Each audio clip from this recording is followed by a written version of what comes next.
सांगली जिल्ह्यातील खानापूर तालुक्यातील विटा शहरात सतत मिळेल ते काम करून व गेली 30 ते 35 वर्ष विटा शहरात फिरत आपली रोजीरोटी कमवत होते। अलीकडे त्यांची तब्येत काहीशी खालावली होती, तर काही वर्षांपासून ते विटा शहरात कुठेही फिरायचे आणि बच्चीरे मामा म्हणून त्यांची ओळख होती। सगळे लोक बच्चीरे मामा म्हणून हाक मारायचे, मात्र मामा हे कायमच कामात अथवा काहीतरी करत राहायचे। कधीकधी बस परिसरात नेहमी रस्त्यावर पडलेल्या पाण्याच्या बाटल्या गोळा करत असे अथवा भंगार मिळाल तर ते गोळा करत असे। यावर त्यांचे जीवन जगत होते। कुटुंबातील त्यांची व्यक्ती विटा शहरात नातेवाईक असल्याची माहिती मिळाली।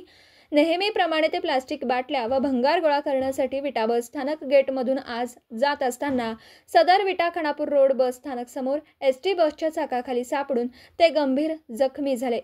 तातडीने आजूबाजूच्या नागरिकांनी त्यांना विटा सांगली रोडवर ग्रामीण रुग्णालयात उपचारासाठी दाखल केलं।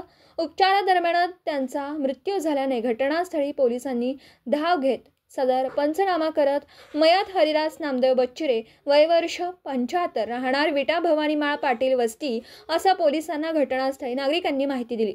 अपघाताची माहिती सदर बच्चीरे कुटुंबांना पोलिसांनी कळवली।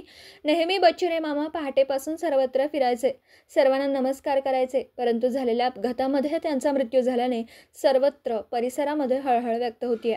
या घटनेचा पुढील तपास विटा पोलीस ठाण्याचे पोलीस उपनिरीक्षक कवठेकर सह अंमलदार करीत आहेत। रात्री उशिरा घटनास्थळी पंचनामा सुरू होता। दिवसभरातील घडामोडींचा आढावा घेण्यासाठी पाहत रहा N24 मराठी न्यूज चॅनल।